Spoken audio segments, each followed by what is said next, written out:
Hello and welcome you all to beat the street. Stock in spotlight में आज हम बात करने वाले हैं इंडिया की रिटेल इंडस्ट्री की सबसे बड़ी डील के बारे में। जी हाँ, रिलायंस फ्यूचर ग्रुप डील। साथ ही साथ बात करेंगे कि कल रात को जो कंपनी ने बीएसई में फाइलिंग की है वो किस चीज का एडजस्टमेंट मांगा है।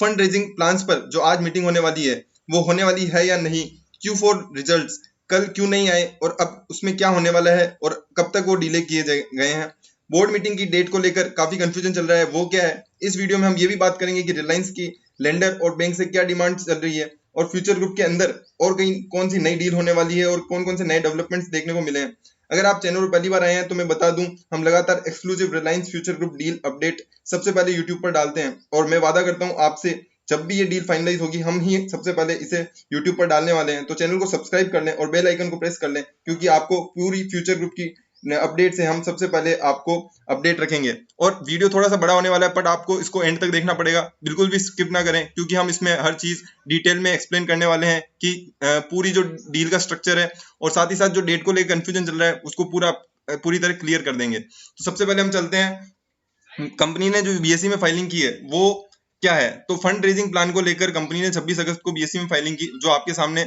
स्क्रीन पर है। तो आप उसमें पढ़ सकते हैं कि कंपनी ने यहाँ पर लिखा है कि हम 29 अगस्त सैटरडे जो कि आज है को कंसीडर करने वाले हैं, इवेल्युएट करने वाले हैं proposal to raise fund by way of bonds issue करके, साथ ही साथ debenture, non convertible debt instrument और सिक्योरिटीज, और साथ ही साथ प्राइवेट प्लेसमेंट के थ्रू भी हम बहुत सारा यहाँ पर पैसा उठाने वाले हैं। इस पूरे जो इस स्ट्रक्चर है इसके ऊपर बात करने वाले हैं। पर कंपनी ने कल रात को ही, और यहाँ पर जो भी रेगुलेटरी अप्रूवल होंगे वो हम लेने वाले हैं, बट कंपनी ने रात को कल एक और फाइलिंग की, जिसमें कंपनी ने ये वाला जो आप स्क्रीन पे देख रहे हैं वो उन्होंने सबमिशन किया है। तो इसमें यहाँ पर ये लिखा है कि फ्यूचर ग्रुप की जो मीटिंग है, जो बोर्ड मीटिंग है, वो भी कल होने वाली थी, उसे जो 28 अगस्त को होने वाली थी उसे एडजर्न कर दिया है 7 सितंबर तक, जो कि सबसे पहले फाइल किया गया था। जैसे कि आप देख सकते हैं रेफरेंस में 16 अगस्त को सबसे पहले फाइल किया गया कि हम 21 अगस्त को मीटिंग करने वाले बोर्ड मीटिंग। फिर उसके बाद 21 अगस्त को मीटिंग का एडजस्टमेंट करते हैं और 28 अगस्त की रखते हैं, जो कि कल थी। पर कल भी यहाँ पे कोई कंक्लूजन नहीं निकलता है और फिर यहाँ पे एडजस्टमेंट मांगा जाता है और 7 सितंबर तक एडजस्टमेंट मांगा जाता है। और मैं आपको ये बता दूं कि ये मीटिंग क्यों होने वाली थी। तो यहाँ पर Q4 रिजल्ट्स, जो मार्च 2020 के जो रिजल्ट्स हैं, फाइनेंशियल रिजल्ट्स, उस पर यहाँ पर चर्चा होने वाली थी, बट वो अभी तक यहाँ पर प्रोसेस नहीं हो पाए हैं। ऑडिट प्रोसेस अभी तक कंप्लीट नहीं होने के कारण यहाँ पर कोई भी यहाँ पर फाइनेंशियल रिजल्ट्स पब्लिश नहीं किए गए हैं कल कंपनी के द्वारा। और अब माना जा रहा है कि 7 सितंबर तक को एडजेंट कर दिया गया है और 7 सितंबर को यहाँ पर पब्लिश होंगे। तो ये चीज है जो पूरी एडजेंट की गई है, ना कि fund raising plans. Fund raising plans आज भी ऑन है और आज उस पर पूरी बात होने वाली है, जिसका हम अपडेट आपको सबसे पहले आज देंगे। तो आप चैनल को अभी भी सब्सक्राइब नहीं किया तो सब्सक्राइब कर लें। और अब हम बात करते हैं कि जो कंप्लीट जो what is new is coming on the future group. जो फ्यूचर ग्रुप में अब क्या नई नई बातें सामने निकल के आ रही है। तो आपको बता दें कि जो इंडिया के लेंडर्स हैं और बैंक्स हैं, उनका मानना है कि अभी फ्यूचर ग्रुप को बार बार प्रेशर बना रहे हैं कि वो उनका जो इंश्योरेंस वेंचर है, जो उनका फ्यूचर एंटरप्राइज होल्ड करता है, जनरल इंश्योरेंस बिजनेस और लाइफ इंश्योरेंस बिजनेस, जिसमें कि 49.91% फ्यूचर एंटरप्राइज होल्ड करता है और लाइफ इंश्योरेंस में 33% फ्यूचर एंटरप्राइज होल्ड करता है, उसे बेचने की वो बात चल रही है। तो उन्होंने जनरल इंश्योरेंस बिजनेस का एसबीआई जनरल इंश्योरेंस से बात कर ली है, वो मर्ज करने वाले हैं। तो यहाँ पर ये एक नई चीज है। साथ ही साथ दूसरी नई चीज ये है कि वो साथ ही साथ लाइफ इंश्योरेंस जो बिजनेस है उसके लिए भी अपने एक नए बायर को हंट कर रहे हैं और ये जल्दी ही ये डील भी स्ट्रक्चराइज कर दी जाएगी। इसके अलावा अगर बात करें बुक वैल्यू की, तो जनरल इंश्योरेंस बिजनेस की बुक वैल्यू है 366 करोड़। वहीं लाइफ इंश्योरेंस वेंचर की बात करें तो 464 करोड़ की यहाँ पर लगभग वैल्यू निकल के आती है। तो ये काफी बड़ी वैल्यू है और ये काफी हेल्प करेगी कंपनी को अपने लोन रीपेमेंट और डेट रीपेमेंट में। इसके बाद अगर हम बात करें रिलायंस क्या डिमांड कर रहा है और क्या और नई चीजें मांग रहा है, तो यहाँ पे हम आप जैसा कि स्क्रीन पर देख सकते हैं कि यहाँ पे करीबन करीबन रिलायंस की ये डिमांड है कि वो 40% हेयर कट चाहता है, जो भी पूरा एक्सपोजर है। तो एक्सपोजर में आपको बता दूं 12,000 करोड़ रुपए का एक्सपोजर है और कम यहाँ पर रिलायंस चाहता है कि करीबन 40% का यहाँ पर हेयर कट मिले, मतलब कि वो 40% कम पेमेंट देंगे बैंक्स को भी। साथ ही साथ यहाँ पर जो दूसरी जो कंपनीज हैं उनको भी वो काफी यहाँ पर कम पैसा देना चाहते हैं, 40% कम पैसा देना चाहते हैं, मतलब 60% ही पैसा देना चाहते हैं। तो ये डील भी यहाँ पर रिलायंस ने रखी है बैंक्स और जो इंडिया के जो भी जिसमें हम बताते हैं इंडिया के consumer product like ITC, HUL, ये सारे जो सप्लायर जो फ्यूचर रिटेल को सप्लाई करते थे, उनको भी यहाँ पर कहा गया है कि आप भी अपने ड्यूज का यहाँ पे 40% हेयर कट लें, मतलब कि आपने जो 100 रुपए दिए हैं अगर फ्यूचर रिटेल को, तो हम यहाँ पे आपको वापस 60 रुपए ही चुकाएंगे यहाँ पर। और इसके अलावा मैं बता दूं कि इंडियन के लेंडर्स को जो भी था, जो भी पैसे थे, तो वो अभी तक इन्होंने होल्ड कर दिया था 31 अगस्त तक, क्योंकि उन्होंने मोरेटोरियम लिया था फ्यूचर ग्रुप की पूरी एंटिटीज ने, जिनका की डेट काफी ज्यादा हो जाने के कारण यहाँ पर अभी जो रिसेंटली एक वीक पहले, मतलब इस लास्ट वीक में ही आपने अगर देखा था कि 100 करोड़ का यहाँ पे लोन रीपेमेंट किया था, वो भी लास्ट डे पे, जो कि एक बहुत बड़ा इश्यू बन चुका था कि अब लोन रीपेमेंट भी नहीं कर पाएंगे, बट उन्होंने पेमेंट किया और अब ये लगता है कि जल्दी ही रिलायंस की डील भी होने वाली है। अब हम समझते हैं कि मार्केट कैप वर्सेस डेट अगर देखा जाए तो पिछले अगर हम पिछले एक महीने की बात करें तो करीबन हर कंपनी जो फ्यूचर एंटरप्राइज की ग्रुप कंपनी, फ्यूचर ग्रुप की जो कंपनीज है, फ्यूचर एंटरप्राइज ले लें, फ्यूचर रिटेल ले लें, फ्यूचर लाइफस्टाइल, फ्यूचर सप्लाई और कंज्यूमर, अगर हम सब देख लें तो करीबन करीबन यहाँ पे 20 से 30% तक, और कोई कोई कंपनी ने 40-45% भी यहाँ पर काफी गेन किया है। तो मार्केट कैप की बात करें तो फ्यूचर एंटरप्राइज 1004 करोड़ का मार्केट कैप है। वहीं अगर हम डेट की बात करें तो 6717, जो कि काफी ज्यादा है। फ्यूचर रिटेल की बात करें तो मार्केट कैप काफी बढ़ चुका है, 7333, और टोटल डेट यहाँ पर 2657 है। फ्यूचर लाइफस्टाइल 2928, फ्यूचर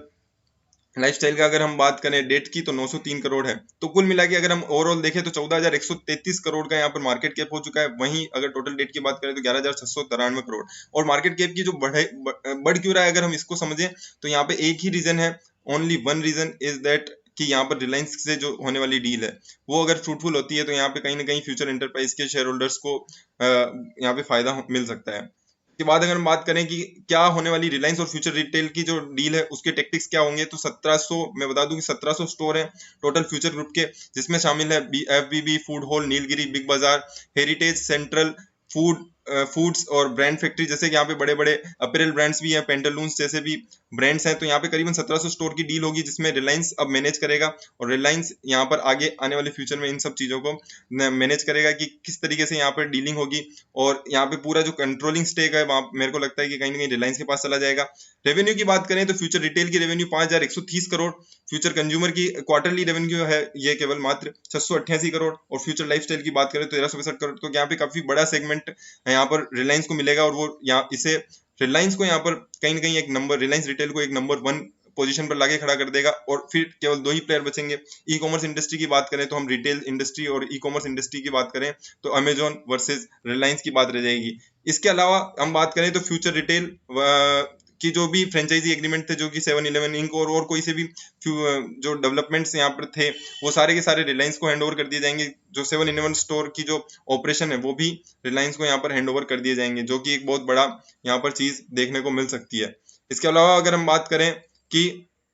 रिलायंस यहाँ पर डील का वैल्यूएशन कितना होगा, तो करीबन 29 से 30 हजार करोड़ का यहाँ पर वैल्यूएशन बताया जा रहा है, जिसमें 13,000 करोड़ यूज किया जाएगा डेट को रीपेमेंट करने में, 7,000 करोड़ यूज किया जाएगा लाइबिलिटीज को रीपेमेंट करने में, मतलब कि रेंट और दूसरी जो भी चीजों की जो लाइबिलिटी है, और बाकी जो पैसा होगा वो प्रमोटर ग्रुप को दे दिया जाएगा फॉर टू यूज देम। और ये पूरी ऑल कैश डील होगी, मतलब कि यहाँ पे पूरा कैश में पेमेंट होगा, जिससे कि कंपनी को फटाफट रिकवरी में हेल्प मिलेगी। और मुकेश अंबानी यहाँ पर साथ ही साथ फ्यूचर एंटरप्राइज में 3,000 करोड़ का प्रेफरेंशियल अलॉटमेंट के थ्रू यहाँ पर स्टेक भी, माइनॉरिटी स्टेक भी खरीद सकते हैं। तो ये एक और बड़ी खबर यहाँ पर निकल के आती है, जो कि एक्सपेक्टेड है।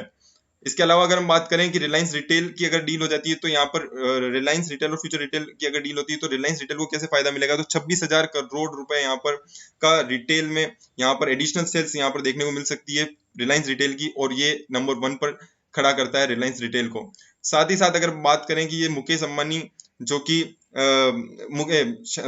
बियानी जो है वो यहाँ पर रिटेल इंडस्ट्री के सबसे बिजनेस के टाइकून माने जाते थे, वो मुकेश अंबानी के अगर यहाँ पर स्टेक देते हैं और यहाँ पे कंट्रोलिंग स्टेक उनको मिल जाता है, तो कहीं ना कहीं यहाँ पर एक सेटबैक देखने को मिल सकता है कि यार बियानी का जो यहाँ पर कंट्रोलिंग पावर है वो खत्म हो जाएगा, और मुकेश अंबानी जो कि ऑलरेडी लीडर है वो पूरी तरीके से यहाँ पे मार्केट को डिस्ट्रॉय कर सकते हैं इस सेक्टर में भी। इसके अलावा अगर हम बात करें तो डेट जो कि लगातार हमने पहले भी देखा और अभी भी देख रहे हैं कि 30 सितंबर को 12,778 करोड़ था। 31 मार्च 2019 की बात करें तो यहाँ पर करीबन 10,951 करोड़, तो वो लगातार बढ़ता जा रहा है। वहीं इंटरेस्ट का पेमेंट हो चुका है, तो ये लगातार ये नई नई चीजें निकल के आ रही है। इसके अलावा अगर हम बात करें कि अब क्या क्या चीजें बच रही है, तो सबसे पहली चीज यहाँ पे निकल के आती है कि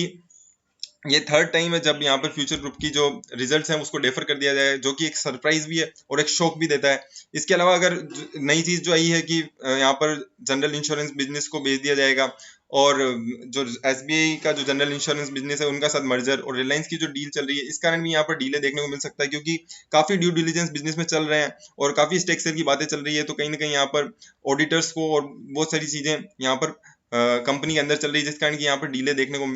हो सकता है कि 7 सितंबर को यहाँ पर अब ये सब चीजें खत्म हो जाए और यहाँ पर डील फाइनलाइज हो जाए। इसके अलावा अगर हम बात करें कि और क्या इशू आ सकते हैं, तो अमेजोन का इशू आ सकता है, competition commissioner of India CCI की यहाँ पर नोट आ सकती है, क्योंकि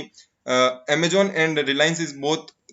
आर कंपिटिटर्स। तो यहाँ पर कहीं ना कहीं यहाँ पर एक इशू ये निकल सकता है कि दोनों को एक साथ एक ही कंपनी में स्टेक कैसे मिलेगा, और क्या रिलायंस इसका क्या तोड़ निकालेगी, और रिलायंस किस तरीके से अमेजोन को पेमेंट कर देगी, जेफ बेजोस को यहाँ पर पेमेंट निकल के आता है। इसके अलावा अगर हम इश्यूज की बात करें तो मिस्टर बियानी को के मर्ज एंटिटी होगी जो रिलायंस रिटेल फ्यूचर रिटेल की, उसमें मिस्टर बियानी का क्या रोल हो सकता है, ये एक बड़ा इशू है। इसके अलावा जो मिस्टर बियानी ने पर्सनल गारंटी दी थी लोन के अगेंस्ट में, उसका पेमेंट किस तरीके से होगा, क्या उस पर भी हेयर कट मिलेगा या नहीं मिलेगा, उसको भी लेकर यहाँ पे काफी स्पेकुलेशन चल रहे हैं मार्केट में, और इस कारण ही यहाँ पे कहीं ना कहीं एक रैली देखने को मिल रही है फ्यूचर ग्रुप के सारे शेयर्स में। तो अगर आपको वीडियो अच्छी लगी तो वीडियो को यार लाइक करें और सब्सक्राइब करें और हमारे साथ जुड़े रहें, क्योंकि हम ही आपके लिए सबसे पहले यहाँ पर यूट्यूब पर सबसे लेटेस्ट अपडेट लाते हैं। और हमारे चैनल को सब्सक्राइब कर लें, और टेलीग्राम का लिंक डिस्क्रिप्शन में दिया गया है, उसे भी ज्वाइन कर लें, क्योंकि हम वहाँ पर भी बहुत सारी चीज डालते हैं। और आप हमारी दूसरी